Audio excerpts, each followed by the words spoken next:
As promised, we are in our fourth session of our Back to School series today, the top 5 Canvas classroom tips. This one specifically diving into Canvas LMS course assignments. It is 11 o'clock on the East Coast. You are joining us on Facebook, Twitter, LinkedIn, YouTube, all of the places. We're super excited to be joined by someone who is in a complete different time zone than most of us probably watching today. Stephen Taylor, I am so excited, who is the Senior Leadership Technologist for Blackpool and the Fiddle College, right? Fidel College. I said it wrong. College, yes. Fidel College. A Canvas advocate. Obviously does a lot of things. You can follow him on Twitter. He is at STETAYLORGFA. And his LinkedIn profile as well. Stephen is the man when it comes to a lot of Canvas things. He's always following on the Canvas fam. He's always joining us in all places. But this is kind of cool because we don't typically get a lot of international guests on the live stream. But today from Elswick, England, Stephen Taylor. Thank you so much for joining us. No worries, Eddie. So for those who are following along live, you'll see there's a little thing that says follow along at the top. If you type that into your web address, you'll get subtitles and stuff, because I know my British English accent can get a bit confusing at times. But it'll also let you translate it into 60-odd different languages and go back and forth through slides at your own pace. So feel free to go along with that. Yeah, and Stephen, I went ahead and put that in the chat for everybody. So if you're in the comment section, and feel free to ask questions, send comments his way. This is an interactive session, so we went ahead and put that in the comment section. So if you do need to follow along with those subtitles or want to see the presentation, it's available for you through that link. Awesome. And I will be jumping back and forth between the PowerPoint and just sharing my screen, but everything in the PowerPoint covers it. So hopefully Eddie will be able to send that out to everybody after the fact as well. So we're going to very quickly go through creating a new assignment. There's 2 different ways that we can do it. We can either do it in the module or we can do it through the Assignments tab. Now, I'm going to bring my version of Canvas across onto the screen now. We have our own theme applied. So the buttons for most Canvas instances will be blue. Ours are red because our corporate color is red. So just give you a warning of that straight away. So here we go. Here is Canvas. And if I click this little plus here, the first thing that usually comes up is assignments, which is great. It saves me a load of time. But if we are wanting to find it, you can click this little drop down here, and then you can pick assignment from there. It has all the assignments that you've already made available on there, and you can create a new one by going to create new assignment, and then you put in the assignment name. So let's just call this Back to School Example and click Add Item. And that's going to drop it directly into our module, just ready to go right there. The other way that we've got it is with assignments. Now, this could be showing up anywhere in this list for you based on how you have it showing. Now, I don't have assignments showing as default on mine. That's why it's got this little I crossed out. So students can't actually click directly into assignments, and that's why it's down the bottom here. But it might be up near the top in your instance, depending how you have your course set up. So I'm just going to click into here. And whilst it's loading, I'm going to move my PowerPoint along, because in the Assignments tab, we have some other options in there as well. So jumping back into it, we have got Group and we've got Assignment. And on here, we've got every assignment that I've already made within this course. And you can see already I've got some groups set up. So I've got one that's just called Assignments. I've then got another one called Assignments because I've been demonstrating using this before. I've got Discussions and End of Course Assessments in there. But you can have all sorts of different things in this by clicking the plus group. And then you can have a load of assignments that are grouped together. And you can even say that these are worth whatever percentage of the total grade of the course. So you might have a summative assessment area. That's a terminology that, at least over in the UK, we use an awful lot of the time. Summative, they're the ones that come at the end of your course. So this could be worth 100% of your total grade. And you might have a formative assessment group as well. Well, actually, it's not worth anything of the total grade, but you've got all of those things for testing as you go along within there. And then that just makes it easily chunked out for when you come to mark it later on. And we've also got the plus assignment option here, which actually takes you directly in to the assignment building page. So I'm going to ignore that and jump back to our modules and click our back to school example that we've just made and show you from that point forwards. So when you first click into it, this is what you see. You've got the ability to add a rubric in here. Come back to that if I've got time afterwards. But our main thing is to click edit. So you're going to click edit, and that's going to bring us through to this view. And again, I'm just going to jump my PowerPoint along now to our title and description part. So our title, we want to make sure that this is something that students can understand at a glance. This is what you can search through for. So it needs to be named something unique to help you with it. So in this case, it's back to school example. It could be assignment 1 and then the name of what the assignment is. But as long as you've got some unique part to it that helps you search for it, you'll make your life so much easier. Now, earlier today, we've been having a look at other things that Canvas does, such as how you build pages and looking at the rich text editor and all things like that. This box here works using the rich text editor. So you can build this exactly like you would build any other page on Canvas. One thing that we like doing is putting assignment documents in. So I'm just going to go into upload document. I'm going to look for my file and I'll just find the first decent document that comes along. So if I go for, it's a bit boring, but let's shove some financial terms and conditions in. Got our usage rights. I hold the copyright to it, or I have obtained permission to use this file, and then submit. And what you'll want is for this to show up automatically when students come in, because this is the document that's going to be explaining to them what they need to do. So we can click on the link options, and we can click preview inline and expand preview by default. So we can't see anything now, but once I save it later, you'll see that that document will automatically open within this window, making it much, much easier for students. They can either read it within here or they can download it, whichever is their preference. The other thing to always do whenever you're doing anything on Canvas is click this little dude down here. This is our accessibility checker, and it will check to see if you've got any accessibility problems. So particularly over in the UK, as of September, it's becoming a legal requirement that we need to have done everything we possibly can to make things accessible for our students. So having this accessibility checker is absolutely amazing. It makes sure that every student can access it. Now, that's not just important for people who may have a disability.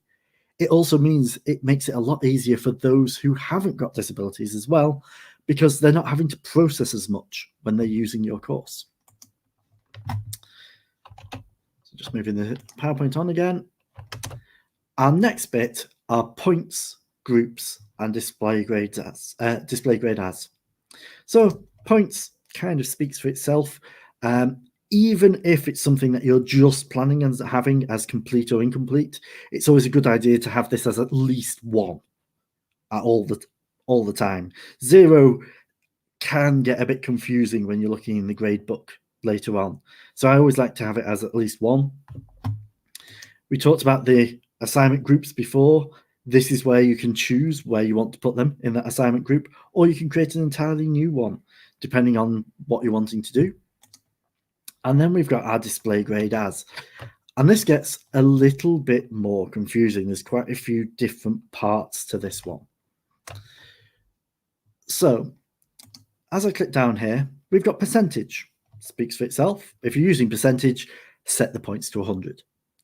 We've got complete, incomplete. This is really good for those formative pieces of assessment where you just want them to hand something in, and all you're really interested in is, have they done it or have they not done it? You've got your complete, incomplete for that. We've got points. We've got letter grades. So if instead of having a number come out, you want to have a letter or a word come out, say pass or fail or something like that, we've got our letter grades for that. We've got GPA scales and we've got not graded. So not graded, if you click that one, it shuts everything down and it just allows you to assign it to people. So this actually allows you to create an assignment as a page for your students.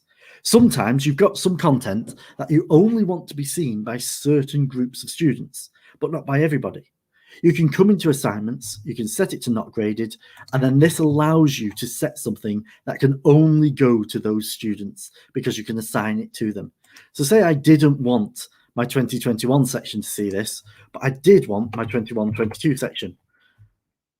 Well, now I've done that, and whatever I put in this section here will only be able to be seen by those students.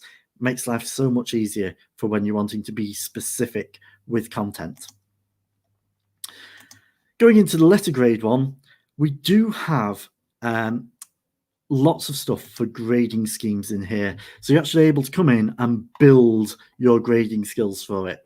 Now, with our college, because we get all of our HE courses come through Lancaster University, we have a 24-point marking scheme, and every point equates to a different letter grade. So we've actually set it up that percentage-wise, as a percentage of the score of 24, it will give you the right grade. But we've got all sorts of other things in there as well. We've got simple pass and fails. So at 80% or above, it'll be a pass. 80% or below, it's a fail. We've got BTECs, we've got merit things in there, all sorts of different stuff. So you can build all sorts of different grading standards that you want to use. You can even go into manage grading schemes and you can build your own through adding a grading scheme in there. So you can set for the different percentages what you want it to be. So if you did just want to have, say, 90% was a pass and anything less was a fail, you could come in here, you can set this top one as 90 and this bottom one as 0. You can set the top one as pass and the bottom one as fail. Give it a name like 90% pass. And there you have it. You've now got a grading scheme that you can use that will give out the terms pass or fail to your students based on what they score. Just jumping back in. So letter grade has an awful lot of functionality to it in there. And obviously, we've also got the GPA scale that you can use. And that does also have grading schemes that you can attach to it in there. There's more information there for you as well as you're using it. So for now, I'm just going to leave it as complete incomplete because that's a bit easier.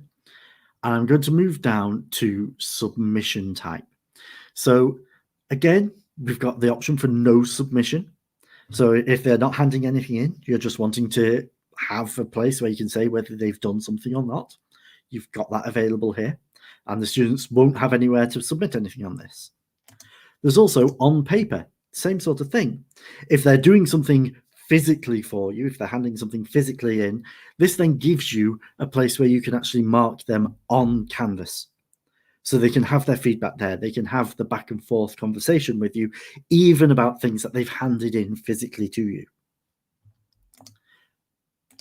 We then get to the meat of things, and we've got the online submissions. So we've got text entries. We've got website URLs. We've got media recordings. So text entries, it's literally a text entry box. Website URL, it's a website URL box. They can only put in something beginning with HTTPS -- on there. Media recordings, they get the option to record either a video or audio, or to upload video and audio for you to watch directly in SpeedGrader later. Student annotation is awesome, and it's a new tool that's just come out. You can upload a file, and much like you can go on and mark on SpeedGrader and put your notes all over it, students can put notes all over those files that they've put in there for you. And we've got file uploads. So you can put an area where they're going to upload a file for you, and you can even restrict the upload file types. I've lost count of how many times I've done an assignment and I said, right, I need you to build a document for me in Word and submit it. And I've got a PowerPoint come back, or I've got a publisher file come back. With this, you can make sure you're definitely getting what you want by typing in the extensions. So I want to have docs and I want to have docx's in there. And that's the only thing I want to come in. Possibly, I'll let them get away with a PDF as well. So by writing those in, they're the only 3 file types that can come in here. I'm just going to ping this through all those bits. And on to our next part, which is submission attempts. Now, personally, I think this should always be set to unlimited, without fail, because you never know what issues a student might have whilst uploading. They may click the wrong thing by mistake. And if you've got it set to limited and only 1 attempt, if they've tried to submit the wrong thing, you're then punishing them for what's effectively a misclick. So if you must limit it, always put in 1 more than you want them to have, just to factor in that, mistakes happen, and that then allows them to submit again. We've got group assignments on here. So student annotations don't work for group assignments at the moment, but other things do. So if you set it up as a group assignment, you can say, I want this group of students to be doing this all at the same time and to have 1 submission that is for all of them within that group. You can then decide, do you want to mark them as a group as a whole, or do you want to individually assign it to them? You can pick groups that you've already made, or you can create a new group. And it allows you to set it up. Do you want to let them join groups on their own? Do you want to automatically split them up? Do you want to create the groups later on?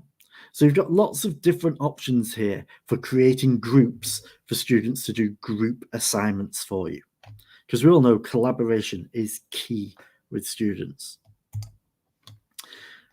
And we've got peer reviews. So, it's good practice to get your students marking each other's work, because then they're more likely to remember things. We have the ability to manually assign, so you can decide this student's going to look at this student, this one's going to look at that one, this one's going to look at that one.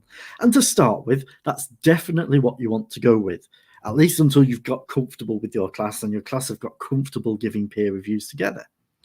Once you've got settled in and you know that you can trust your class to give those peer reviews, you can set it to automatic. And it'll then set up automatically for you. And you can actually say who's going to do what and when is it going to do. You can also allow inter-group peer reviews. So if you've got group assessments, you can allow people within groups to assess each other. And you can even put on an anonymity as well. But again, that will take quite a lot of trust in your students to allow for that one. So use that if you are comfortable with it. If you're not comfortable, just stick with manually assigned peer reviews. I'm just going to ping those off and move the PowerPoint on again. And onto our other optional settings. Now, these may not show up within your instance. They have to be turned on by the administrator. But we have moderated grading and we've got anonymous grading. So over here, we have lots of stuff that needs to be internally verified. So it gets marked, it then gets second marked by somebody else, and then somebody else looks at that and says, right, yes, that's okay, that can go forward to the examining body. Or they say, no, we need to go back and remark this because you've been too fair or you've been too harsh. So it gives us that balancing within it. That's what moderated grading allows us to do. You can set up any number of graders. You can allow them to comment in between themselves. And then you pick somebody to be the final moderator at the end, the person who looks at them all and says, yes, this marking is correct, or no, this marking isn't correct, it needs to be reassessed. So on a wider view, this is really good if you've got teaching assistants and you're wanting them to do some marking, but the teacher to have the final say. So we've got that there as an option that can go in. We also have anonymous grading. So this is really useful for removing bias whilst you're marking. So it removes those names entirely. You don't need to worry about them. You're just going to get the student's work and no idea who's done what.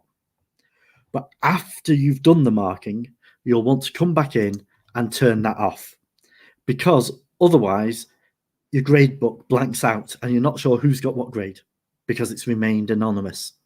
So really useful to remove your unconscious biases, but make sure to go back in after the fact and turn it off. We're now coming to assign to, and in the PowerPoint, there's a really useful bit in here where it shows an example from another course that we run, where we have multiple assigned tos for the same assignment. So different groups getting it at different times and different dates. That's what this assigned to is amazing for. So by default, it's to everyone, but you may not want that. I might want to say, right, I want this to be to 2021. I want it to be due on Tuesday. I want it to be available from today for them because I've taught them today and I want them to do it for homework ready for tomorrow's lesson. But I might have my 21-22 section. I've not got them tomorrow. I've got them on Thursday. So I want it to be available to them on Thursday with a submission of Friday. There we go. So this has now made these two sections have this same assignment, but it's being given to them at different times. And say we had a student who had additional needs, so had an extra time given to them. So as our student, and he's in today's class, which would usually be on the 10th, but I'm going to give him an extra day. So I'm going to give him through to the 11th and set it available from the 9th for him. So that's now 3 different setups for different people to make it a lot fairer and a lot easier. The good thing is as well, everybody in the 2021 section will not be aware that Rick has a different time. So you're actually preserving his dignity through that as well. And you're not making a big deal of it. The only people who know are you and anybody else who's a teacher on the course and the student themselves. It's up to the student if they tell their peers that they've got additional time or not. But it all works on the back end to make life that lot easier for them. And then our final options, we've got notify users that this content has changed. We've got cancel, save and publish, and save at the bottom. The other thing that I've not touched on in submission types, because it's very complicated in different ways, because different organizations will have it set up differently, is external tools. So one of the submission types is external tools. And these vary based on your institution and what your admins have made available to you app-wise. So there are things called apps or LTIs that work in it. So if I click find, you can see all the different ones that we've got in my college. So we've got Adobe Spark, we've got Badger, we've got ClickView, we've got Flipgrid in there, we've got LinkedIn Learning, we've got Outlook, we've got Planet eStream, we've got Quizzes, Turnitin, Vimeo, YouTube, all sorts of different things in there. So just to demonstrate to you with Quizzes 2, I'm going to click select on that. And you can see it's going to change the bottom once I've clicked save and continue. Instead of us going back to the page that we were on before, it's now going to take me to that tool, which in this case is new quizzes. And in here, I'm able to build a quiz with all sorts of different things. Now, unfortunately, I don't have the time to go through all of these for you at the moment, because this would be an entire thing on its own, going through it all. But you can see there's lots of choices here for new quizzes. And when I've finished with that and I've returned, and I go back into my modules and into that assignment,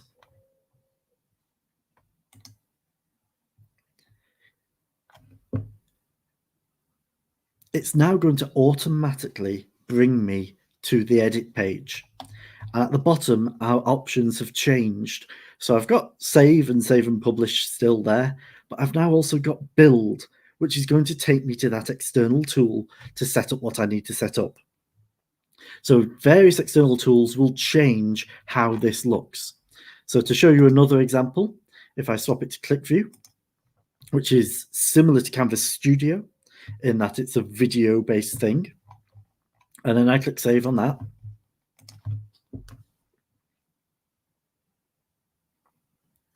It then changes it again. So when I click into the example, it shows an entirely different page again for me. It's got confused because I set it up as a quiz before. Let me just set up another one for you with the clip view example.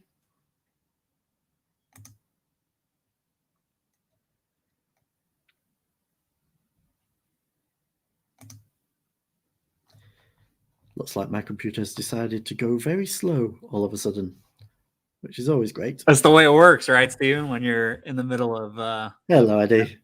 So many good stuff here, and I'll let you kind of work and get where you need to be, but I do appreciate some of these tips. There are some things here I think a number of folks, when they jump into Canvas either for the first time or maybe the 100 millionth time, it's the beginning of the year, that definitely catches people off guard, and they're like, oh, I'm having, I'm having amnesia on how to create this assignment. So I'm glad you dug into some of those settings.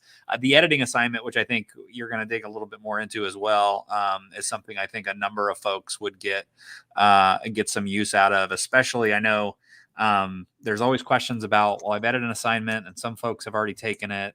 There's some questions on how that works. So I'll let you dive into that at the end while you're showing this external tool. So when you edit an assignment, particularly one that's already been out and about with your students and students have made submissions to, most of the time it's fine. Changing things like assigning it to new people, changing what the options bit looks like, all those things, that's fine. As soon as you touch the points or the display grade as, then you're going to have to remark it after that. So we did actually have this situation right at the start of our academic year. I showed you earlier that letter grades that we've got for our specific 24 points. We realized that we'd actually set that up incorrectly. And we had 3,000 assignments that had already taken place that we had to go back through, edit and change it to an updated version of it, and get staff to go back and put their marks in again. Their feedback hadn't disappeared, but the mark had. So you've got to be careful with the editing on that side of things, but sometimes it has to be done. So with ours, it was for the legal reasons we had to go through and change it. So this is click view one, and as you can see, it looks completely different because it's an external tool that is running things for us. So just jumping in one final time to show you one last bit that you can do. If I just find another assignment very quickly. This course is quite large because I use it for all of my training, so it does go a bit slowly when I'm trying to demonstrate things sometimes. But there are the things called rubrics that you can build in as well. So with rubrics, you can have a thing attached that allows you to mark certain things a lot quicker. So if you're going to have, say you're wanting to make sure that people are reaching set points each time, you can have those in the rubric so they can see that those set points are there. So I just create an assignment for rubrics test. And click on there. You can add a rubric, and on here you can set up various criterion. So we may want to add one in, and let's call it I don't know, spelling. Update to that, and then for 5 points we've got, full marks, perfect spelling.